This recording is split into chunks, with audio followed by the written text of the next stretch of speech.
بعضی کسانو سره په کور کې سامانونه ډیر زیاتی د ضرورت نه، صندوقانو سره ډیر زیاتی اسې پراته بعض وخت کې، کپړې سره ډیر زیاتی پرتی، بړستري سره ډیر زیاتی پرتی، بستري سره ډیر زیاتی پرتی، مختلف سامانونه سره پرتی، هغه په کال کې چرته یو ځل په کار نه راځي، او کله هغه سامان ته بالفرض پیسو ته واړې نو هغه لکونه روپۍ جوړیږي. بعضې کسانو سره شل دېرش کمبلې په کور کې پراتی، او دغه رنګ بړستنې سره پرتی، بکسونه سره پراتی،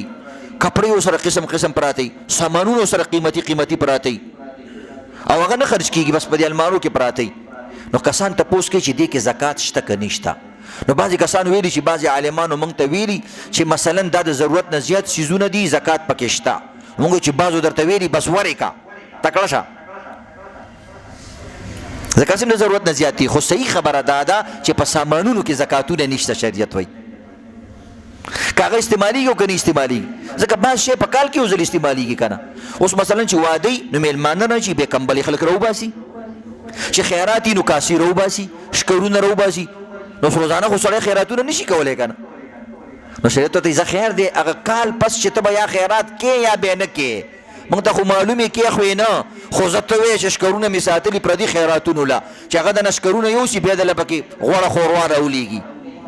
خو زه خیر دی بیم دی نیت ښه دی بس مې ورکوه د دې شیونو زکاتونه، د دې پتیلو، د دې دیګچو، د دې سامانونو، خیر دی نیت دی ښه دی بس د زکاتونه نشته که د لکونو روپو هم دي. او که جامې کپړې چا سره ډېرې دي، دغه نور د ضرورت ډیکوریشن سامانونه سره ډېر دي، د خوراک څښاک دا وروره فلانې سیټ، دا فلانې سیټ، دا فلانې سیټ، ډینر سیټ او فلانې سیټ او دا سیټ او هاټ پاټ سیټ نشته، خیر دی مزې کوه. نور پته ده چې ته خپله شوم پړق یې څه خو پکې خورې نه، خو زمانه د المارۍ د پې ښایسته ده الله وایي زه بس کور د پې ښایسته ښکاري وي دي، خو دې کې یو مسله شته، یو دا د پوینټ خبره ده، د نقطې خبره ده. پوینټ دا دی چې داسې سړی زکات نشي اخیستی اگر چې غریبي، د دې زکات خو ستا باندې نشته،